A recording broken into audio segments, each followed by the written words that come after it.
This nigga told me he want receipts. Let's start with your mother, nigga. Your mother got the receipts, nigga. Everything is in your mother's name. That's the one who got the receipts, nigga. You need more proof, nigga?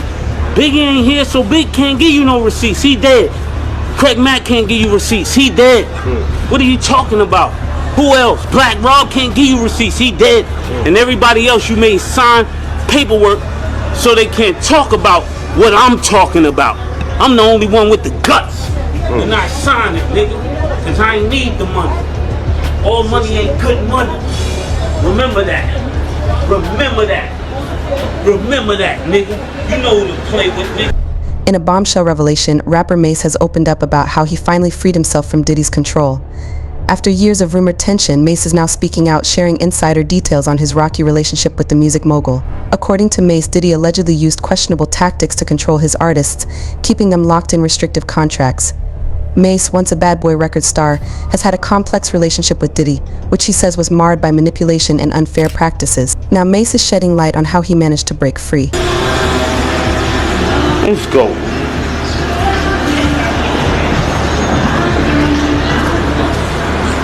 Yo, how dare this nigga told me he want receipts? Let's start with your mother, nigga. Your mother got the receipts, nigga. Everything is in your mother's name. That's the one who got the receipts, nigga. You need more proof, nigga? Biggie ain't here, so Big can't give you no receipts. He dead. Craig Mack can't give you receipts. He dead. What are you talking about? Who else? Black Rob can't give you receipts. He dead. And everybody else you made sign paperwork so they can't talk about what I'm talking about. I'm the only one with the guts. And I sign it, nigga. Cause I ain't need the money.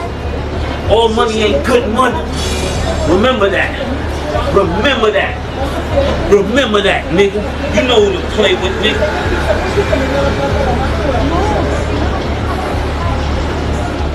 Mase's revelations paint a picture of an artist who felt trapped within the confines of Diddy's powerful influence. During a candid interview, the rapper detailed how his earnings were significantly impacted, alleging that Diddy withheld money and controlled key aspects of his career. Mase explained that while he had major success in the late 90s, his ability to capitalize on it was stifled.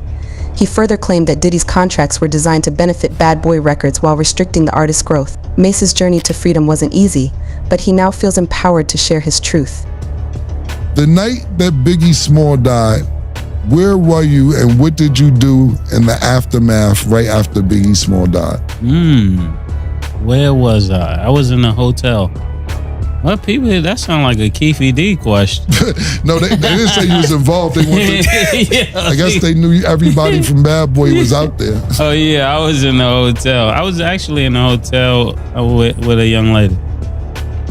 And when you heard this information, what was your next actions? My next actions? What after what? When you heard Biggie died, did you stay in your hotel room? Did you leave out? Did you want to go back to New York? I actually was trapped in a hotel. Now I want to ask a question. What do you mean trapped? It was about probably like 70 or so bloods in the hallway. I couldn't even leave my room. How'd you get out? One of the guys. Why would it be 70 bloods in your hallway after Biggie Smalls died? Actually, after Big got killed, they was probably looking for more Bad Boy artists. And I couldn't even leave the room till Gene Dill, the officer had to come get me. Yeah. That's fucked up. Sorry. I was left in LA.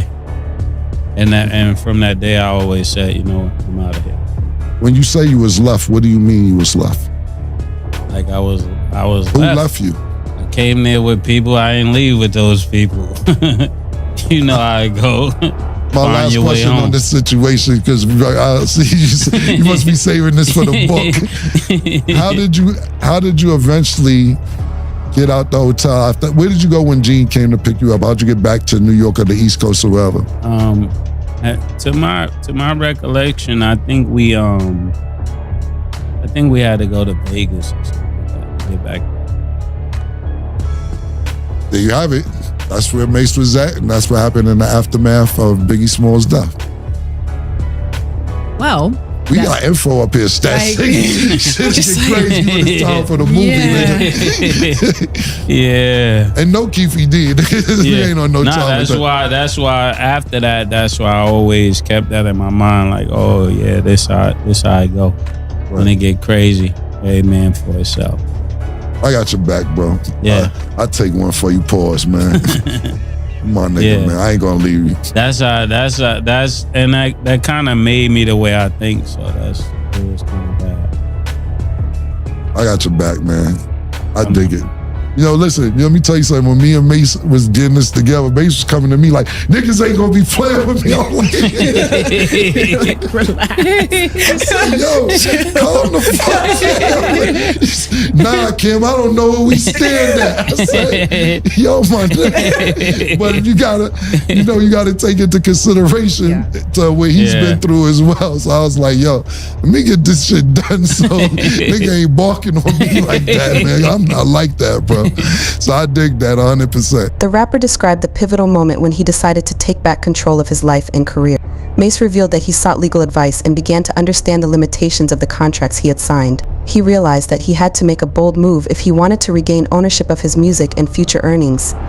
Mase credits this moment of clarity as the turning point in his fight against Diddy's control. With the support of lawyers and industry experts, Mase initiated a process that would eventually lead him to freedom. Throughout the interview, Mase made it clear that Diddy's control over him was not just financial but emotional as well. He recounted instances where Diddy's influence made it difficult for him to trust others in the industry. Mase believes that Diddy's strategy was to create a dependency, making artists feel like they couldn't succeed without him. However, Mase eventually recognized this pattern and distanced himself from the music executive. Mase's ability to regain control of his career serves as an inspiration to other artists who may feel trapped in similar situations. Mase, I know you had an issue with some comments he made to you a while back, right? If I'm not mistaken, I think he made a comment to you asking you why you didn't, shoot Biggie's killer. Bruh, me and Mase had conversations before Big got killed. Me and Mase had a conversation after Big got killed. I told Mase the whole story. I helped Mase on 2 occasions in California. When he was trapped off in the club and when he was trapped off in the hotel. You understand me? Mase knew what he was doing. He was trying to divert what really happened, because I had made a statement is that why he told Puff what those guys from California told him about wanting to kill Big and wanting to get at Puff over that incident that happened at their video shoot in New York when their vans and Winnebagos was shot up. Why didn't he tell Big? So he was trying to divert that whole conversation and make it seem like, so Gene, why you didn't shoot? Listen to me. It wasn't because Big wasn't my principal. He knew the fact that we had blew the light and we was halfway down the block, crossed the light, and then when the first shot went off, our driver took straight off. I'm screaming at our driver because he was told that somebody was pointing a gun at Big and them. He should have just threw the car in reverse. He knew the whole story, my man. Prior to him even coming back to New York. Because me and him had a conversation on the phone. He the one told me, well, I was in the room with Brandy and Brandy was trying to get me out the room to come to the party. So I felt that was kind of weird. So she said Brandy was calling me trying to get me out the room to come to the party. Well, you was in the room with Brandy. How's she calling you to try to get you out the room to come to the party? You know what I'm saying? This was going through my mind. But Mase knew the whole situation. Mase knew that it's no way possible that I was able, being sideways in the car, because Puff, when I got in the car, Puff had put his seat back. Now I'm sideways in the car like this, and I'm cussing him out like, yo man, what the fuck is you doing? Why you got your seat back like this? We hear the shot, bow. Puff put his head down. I go to open the door, Kenny flies, going straight. You understand? So he knew the whole story. What I supposed to do? Put my gun out the window and just start shooting? Like this? When the car had already turned the corner? It came out of parking space. So he knew the story, bruh. He was trying to just divert the attention of, well, why security? So ask security. Ask big security. Ask Paul. Ask the LAPD. The LAPD officer that was right there. They was right behind. Paul was outside the car. Why didn't they shoot? Why when we turn back around and come down the street that they way down the block, they coming back when we get back to the car? When we get back to the car, nobody's in Big's car but Big. Mase knew this. Me and Mase had this conversation. Him and Tone is like this. He knew me and Tone jumped in the car and chased after the guy. We couldn't catch him. He wanted to divert the attention from himself because why didn't you tell Big that these dudes was trying to get at you, bruh? You had that conversation with with Puff, but you ain't had that conversation with Big. Big was your label mate. So people come on and talk, why you ain't shoot? Listen to me, bro. At that time, I was young, dumb, and full of cum. Anybody who really knows me know that they ain't got to worry about nothing if it comes to the point where gunplay has to be a part of my security. I'm not gonna hesitate, because I never bodyguard anybody that I wasn't willing to lay down my life for. And that goes for Puff or anybody else I ever was with.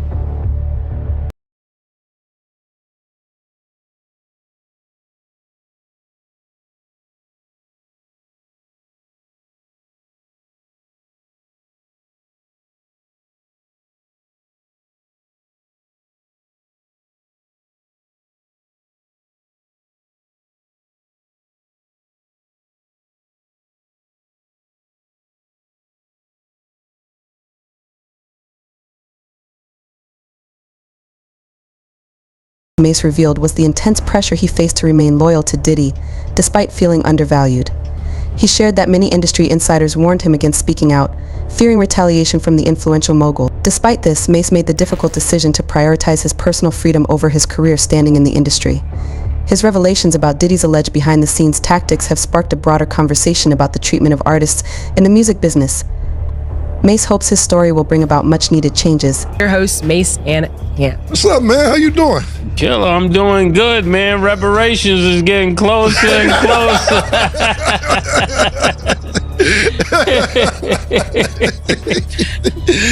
I'll be sure to give you your percentage. I ain't had nothing to do with that money. That's all yours, man. I was on the next boat. Yeah, man. Oh, man. Closer and closer, Closer man. and closer. Okay. The big payback.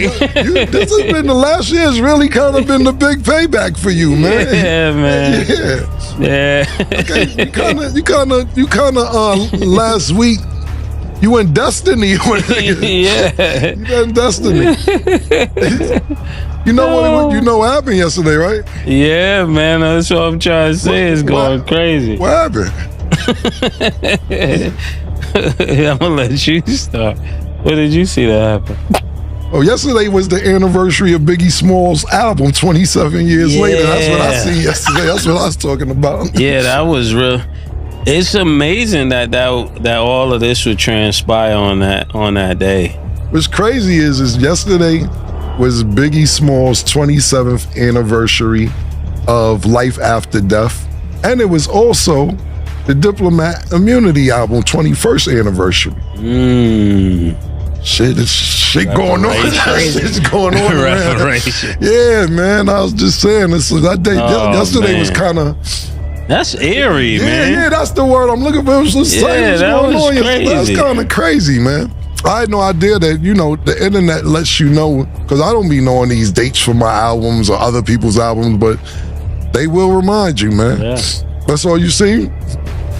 And a lot. That's what I seen. That's what I I was seen helicopters, all kind of stuff. Okay. It's a lot of things. Yeah. Got it. Well, I'm happy you guys are having a great day. Okay. So do you have a message to Anthony Davis that you'd like to say? Anthony Davis, the talk is good. The talk is perfectly good, but we're still waiting on you to take over the team and to make sure that the team make it to the playoffs. That's what all big dogs, paws, and alphas do. No Diddy, I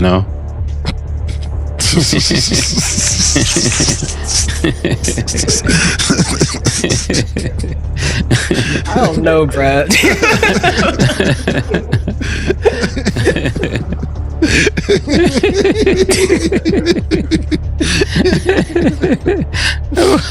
Why does it sound extra funny when I don't know?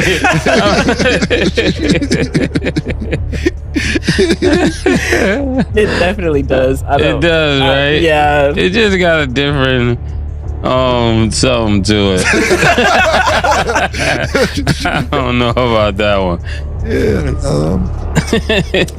Mase also delved into the broader issue of artist rights, stating that Diddy's approach was not unique in the industry.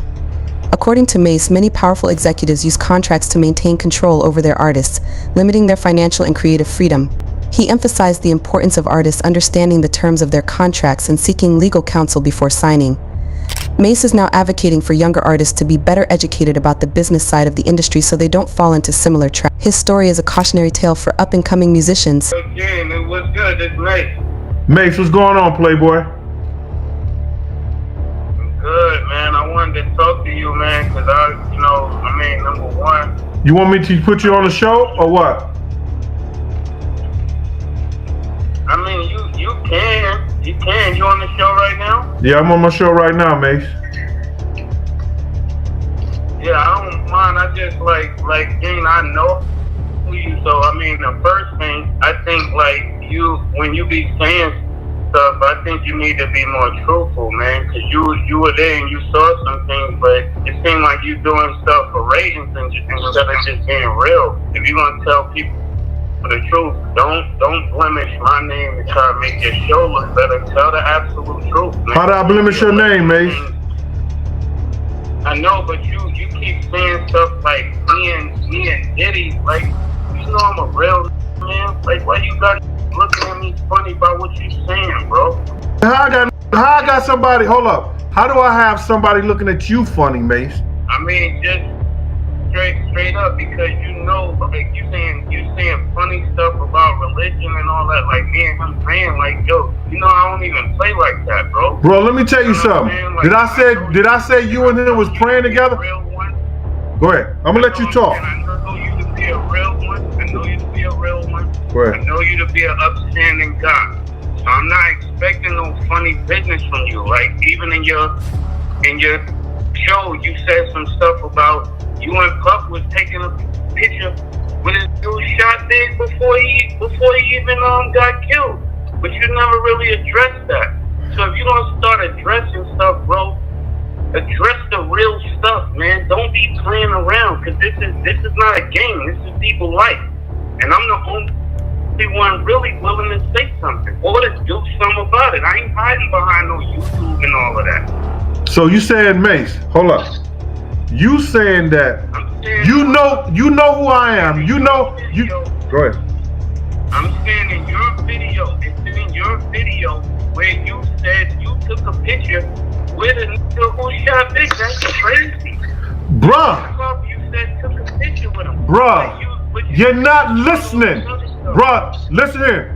Mase, when you talk, I don't say a thing. When I talk, I want the same respect. Now, what I told you was, and what you didn't hear, was they showed me a picture of me, Puff, and the nigga who killed, that Lil C said killed Big. The FBI said they saw the picture too. When they showed me the picture, They had the face blurred out. I didn't say I took a picture. I said the FBI. Yo, bro. I said the LAPD showed me a picture of me, Puff, and the nigga who shot Big.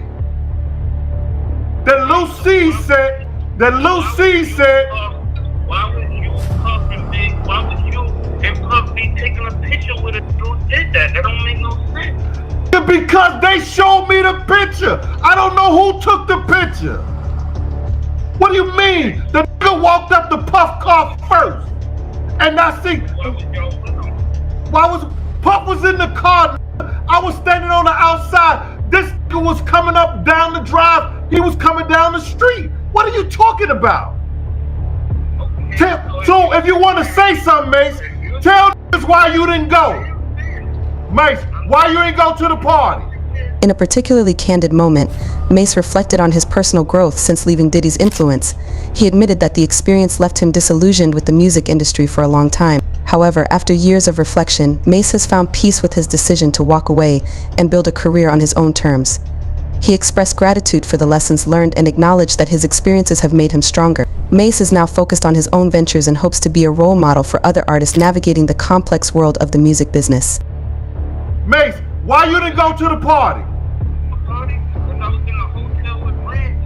Why you didn't go? Brandy told you, you told me that Brandy told you, let's go to the party. Why you didn't go to the party?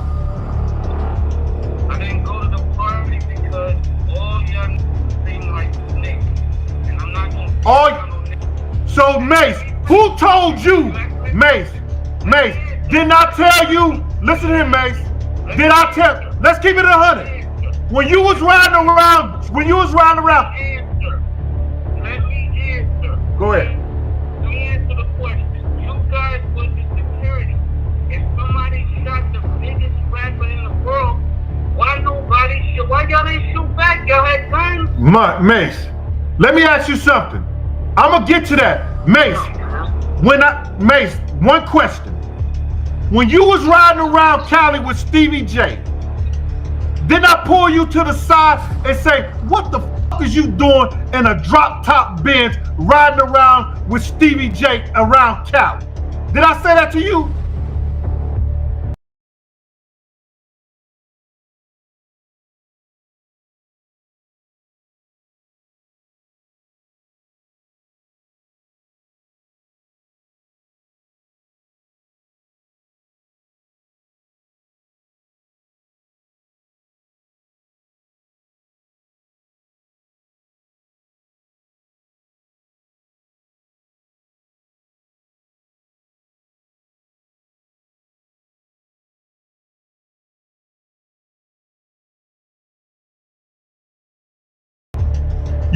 That ain't the only reason why you didn't go. You was in the room with Brandy.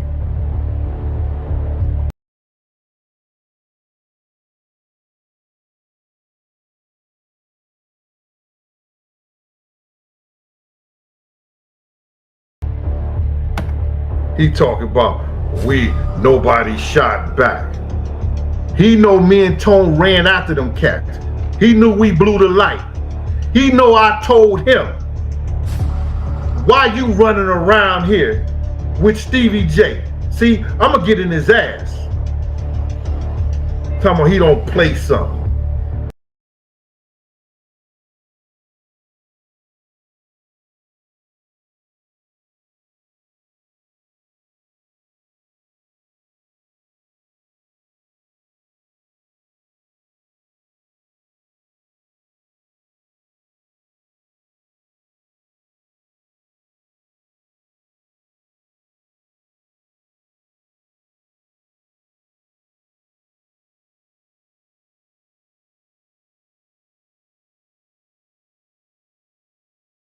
Call back, he don't want to hear it. But let me just tell you something, Mr. Mase.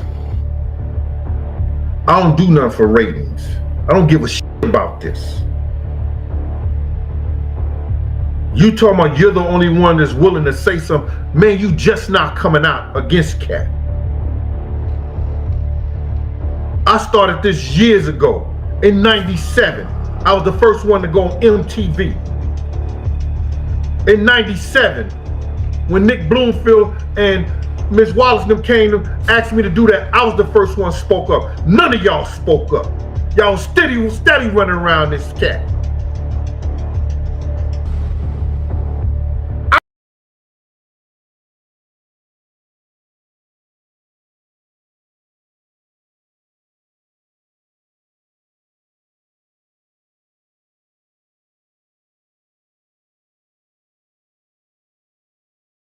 Fans have reacted strongly to Mase's revelations, with many expressing support for the rapper's decision to speak out.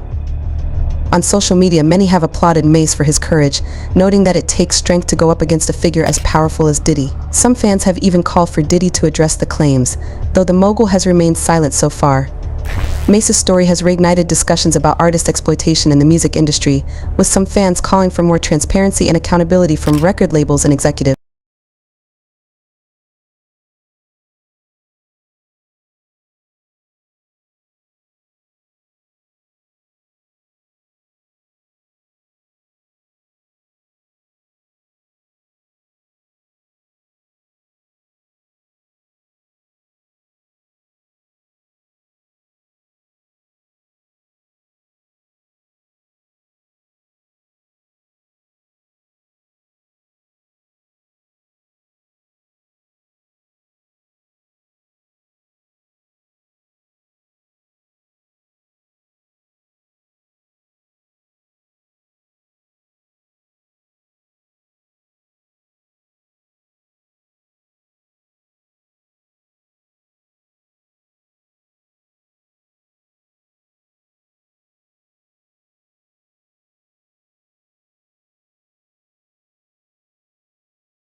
Let's get back to this, man, because he called in for a minute.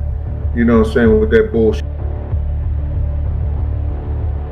I don't never want to know how real it is. Come on, some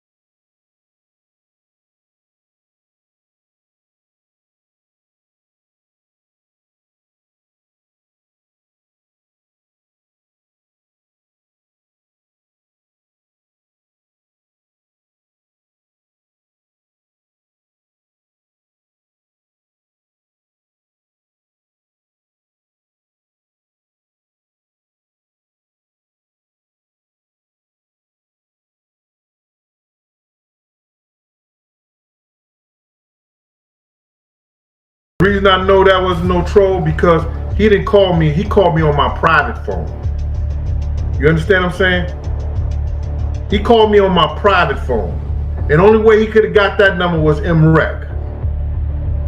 Get it?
This has been Big Gene from Raw Deal, The Last Big Night. One, if they don't fuck with you, feed them beans. 2, stay chazzed up. 3, you got a problem, nip it in the bud. 4,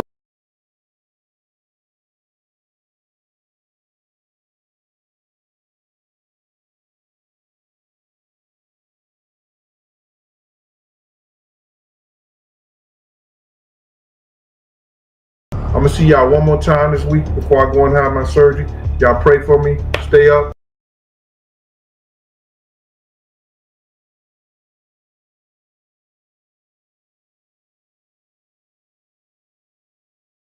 Responded to Mase's latest claims, the rapper's revelations are sure to have a lasting impact on the industry.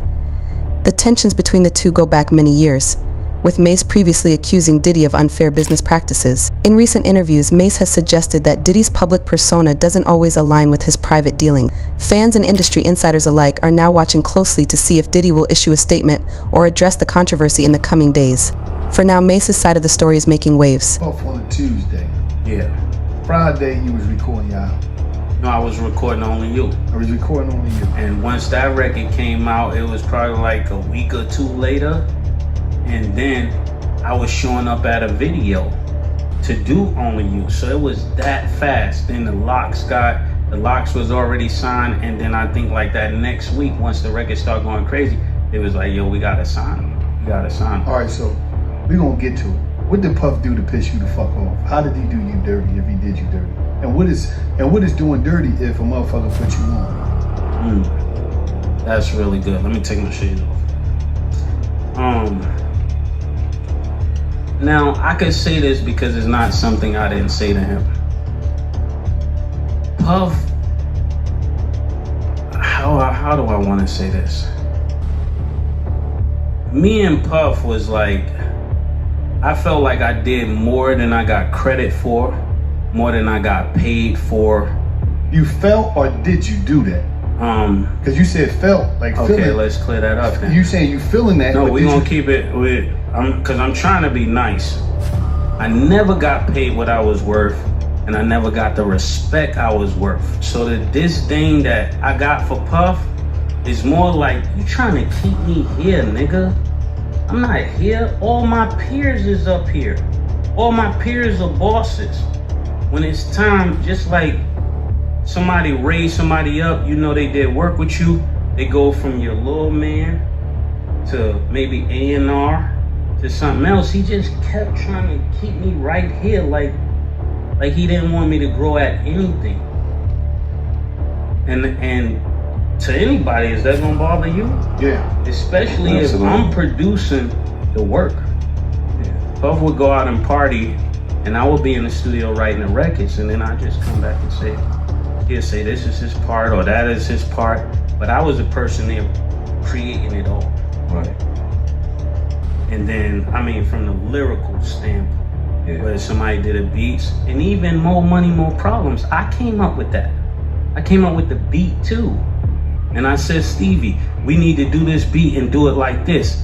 So just imagine all of these moments that are taken from you, the records, the beats, you ain't getting the money, you ain't getting the publishing, you ain't getting the respect.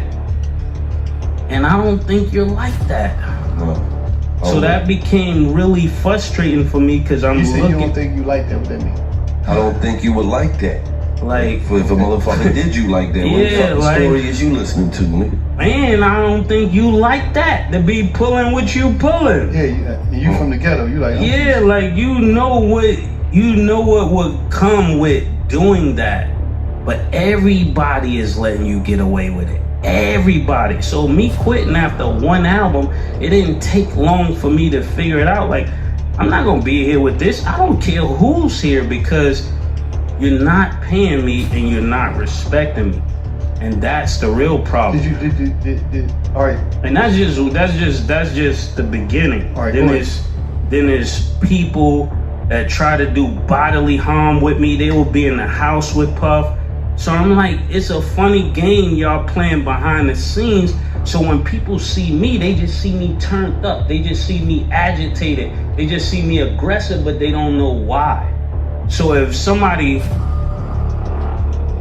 let's just say we run down on Gilly car, if we got guns or whatever, where we got them, and we trap Gilly, and then the next week you see Wallow with me at your house, how are you gonna feel? Yeah, I'm snapping out. Tweaking, right? So now my head is bugging, like what's really going on, because every time something happened to me, it's somebody that's with him.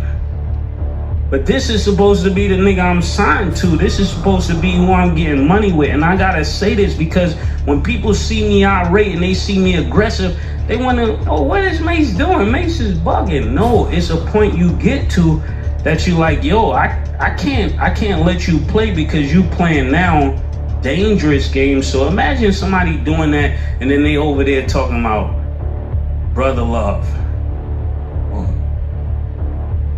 Imagine how you feeling, bro.